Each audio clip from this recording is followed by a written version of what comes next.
everybody? Welcome back to another episode of Shifty's 49ers Talk. It's your boy Shifty coming at you with another one. Today, we are going to talk about the 2021 draft class and how important those guys are for the success of the Niners in the upcoming season. Now, if we start off, of course, we have Trey Lance, the third overall pick. That's actually going to be a separate video that I will do at a later time. Before the season starts, I'll talk about my expectations for Trey, maybe make a predictions with regards to like stats, and then of course wins, losses, things like that. But I want to focus on some of the other guys in this video. So we're going to start off with some of the guys who will for sure be starters for the 49ers this coming season. First off, it's going to be Aaron Banks, who's going to be the left guard for the Niners, second round pick last year out of Notre Dame. So initially, I was pretty skeptical about the pick when it happened at the time. He was a guy who wasn't really on my radar. However, as the season went along last year, Shanahan had come out and said that he would have felt comfortable with Aaron Banks starting at left guard. However, the Niners we went on a run last year, ended up making the playoffs, which is of course awesome. But Laken Tomlinson and the offensive line seemed to gel really well as the season went on, so Shanahan was a little bit hesitant on making a change. But I do love the vote of confidence that Shanahan had in Aaron Banks. This is going to be a huge, huge season because look at this.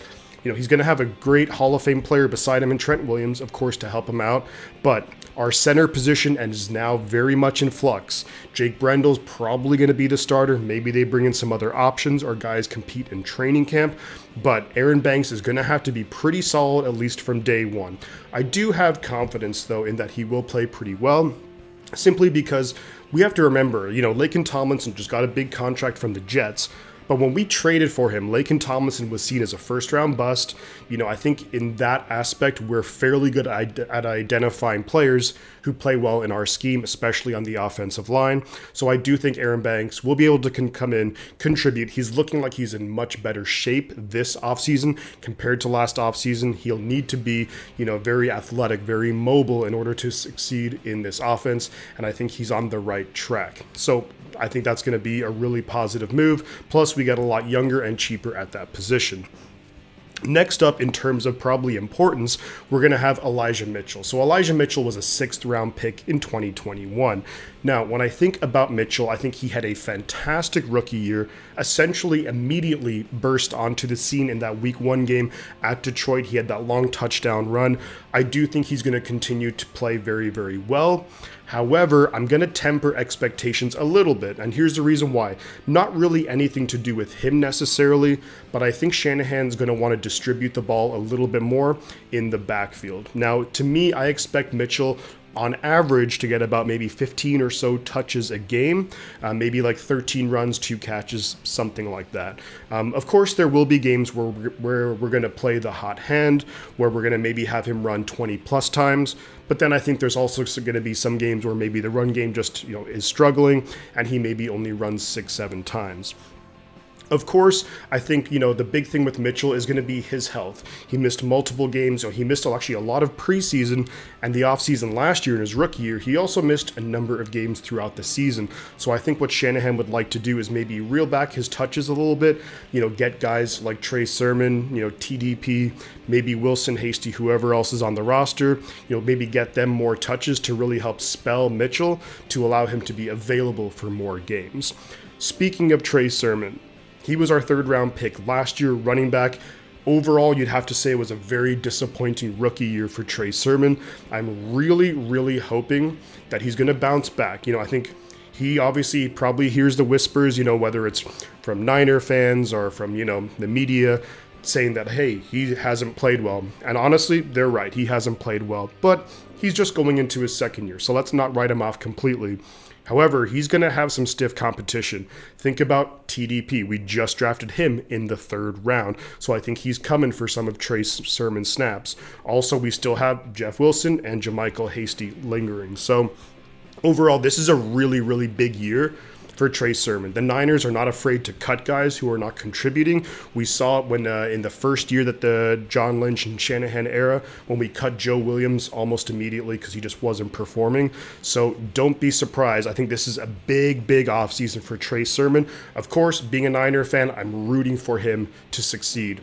And if something that we saw last year at the running back position is we need depth. So that's another reason why I'm really rooting for Trey Sermon to, improve, to start really reaching his potential, simply because throughout the course of a year, and now a 17-game regular season, plus playoffs, what the Niners should be in, it's a lot to ask for running backs to be available week in and week out. So we are going to rely on Sermon at some points, and I really hope he can step up to the plate.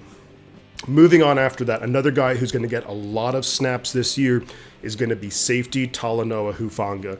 Now, I think Hufanga was really nicely eased into the defense last year as a rookie out of USC, 5th round pick. I think he looked good in spurts, definitely made some rookie mistakes. I remember the game against Minnesota where Kirk Cousins threw a touchdown pass. I think it was to Thielen. Hufanga didn't play that very well, but we did see him progress as the season went on.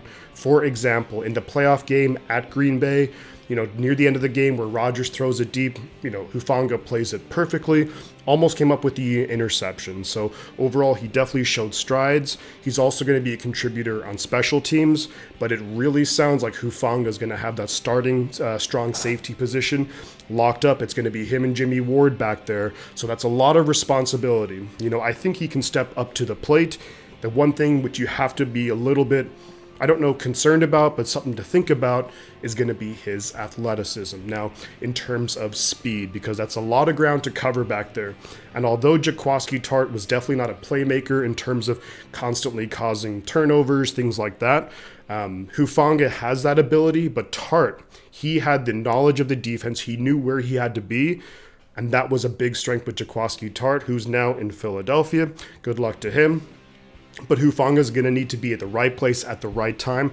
But not only that, I really think what the Niners are looking for defensively now are guys who can make those big plays, guys who can get the turnover, really have those game-altering plays in our favor. Hufanga is hopefully going to be that guy. I really do like his potential a lot, though. Ambry Thomas. Ambry Thomas initially last year in preseason, big question marks around him. There was a lot of, rumors coming out that Deommodore Lenoir, who we'll talk about in a little bit, was looking a lot better, in training camp, things like that, which is somewhat to be expected because Ambry Thomas, he was out for 2020 in college. I believe it was due to COVID. I don't think it was injury. So he sat out that year. He was rumored to potentially be a first-round pick, but because he sat out with COVID, other guys, moved up draft boards, and we got Ambry Thomas in the 3rd round. Now, Ambry Thomas did have some struggles. We saw the game against Cincinnati. Burrow and Jamar Chase kind of carved him up. We saw a couple of big plays against Tennessee where A.J. Brown had a really big play. But overall, he did step up big time as the season went on, did Ambry Thomas, especially that game against the Rams. Of course, he had the big interception, the butt counts. And he played really well in the playoffs too. That game against Dallas, Ambry Thomas was basically locking down guys for the most part. So if we saw anything from last year, we saw that running back depth got tested, but also our cornerback depth. We saw guys in and out. Emmanuel Mosley, in and out. Verrett got hurt week 1. So Ambry Thomas, I think at some point is going to play some vital snaps for this 49ers secondary. I love Emmanuel Mosley. I think he's a fantastic player. Here's the thing, though. He does tend to get banged up a little bit. He plays very physical, and I love that about him. But you kind of almost have to bank on him missing 3-4 games, and that's where Ambry Thomas is going to step in, and it could very well potentially be at some crucial parts in the season like it was last year. So I think he'll be ready. He definitely has some experience now, but it's a big year for Ambry Thomas. Of course, we signed Charvarius Ward. We have Jason Verrett coming back from last year after he was hurt. So the secondary depth is a lot better this year. Talking about secondary depth, Deommodore Lenoir, I believe he was a 4th or 5th round pick last year out of Oregon. He seemed to really start strong. He looked great in preseason. He had the interception against the Kansas City Chiefs in preseason. He played pretty solid week 1 at the Lions when Jason Verrett went down hurt. Week 2, he did give up that really long pass against the Philadelphia Eagles. Week 3 against the Packers was a disaster, and we really didn't see too much of Deommodore Lenoir after that, unfortunately. I really hope that this offseason, working with some of the coaching staff, that he's really able to hone in and regain that confidence that he had. Hopefully in training camp and in preseason, he'll be able to make some big plays, because again, we know that our depth, and this goes for every team, but depth will be tested in a 17-game regular season, as well as 2, 3, whatever playoff games that the team is going to ultimately play.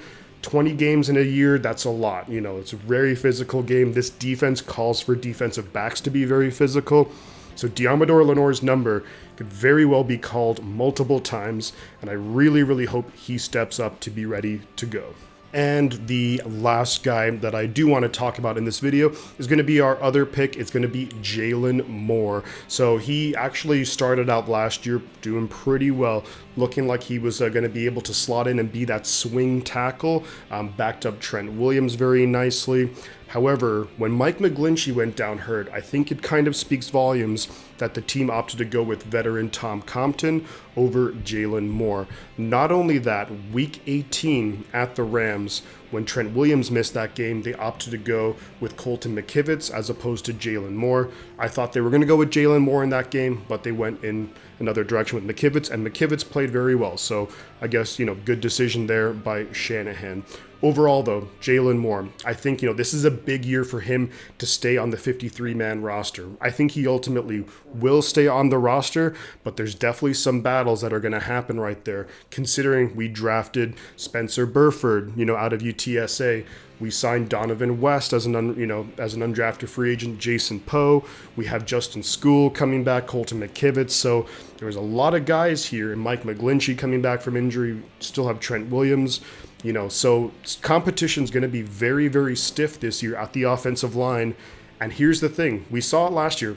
Our left tackle missed some time. Our right tackle missed a lot of time. Sometimes the guards, you just have to bank on having good depth. And I think Jaylon Moore can ultimately, at the very least, be good, solid depth, that he can come into a game and basically not just screw it up, So overall, look, this is a very, very big year for the entire 2021 draft class. The team is relying on a lot of these guys to step in for, longtime veteran players. Like we talked about, Aaron Banks coming in for Lakin, Hufanga coming in for Tart. We need to see Elijah Mitchell continue to play well. Ambry Thomas at some point is going to be a starting outside cornerback, especially when teams, when they go to their, 3 wide receiver packages. We could see to go, Charvarius Ward and Ambry Thomas on the outside, kick in Emmanuel Mosley in the slot. So we'll see how it goes, but those guys and the rest of the guys are going to have vital, vital roles to play. I have a lot of confidence in the coaching staff. Shanahan's one of the best out there. I love what D'Amico Ryans has done so far.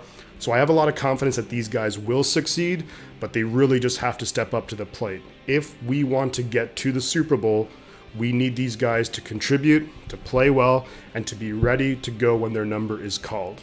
Thank you very much, guys, for watching this video. Again, of course, I didn't really talk about Trey Lance at all in this video. That's going to be a whole separate video, again, where I talk about the expectations for him. We'll make a prediction for Trey Lance. Ultimately, though, I think Trey Lance should have at least a Garoppolo-esque type season, which should allow us to get to the playoffs, but we'll do a lot more in-depth analysis in a later video. Guys, I'm going to say 2 things right now. The butt counts. I'm going to catch y'all on the flip side.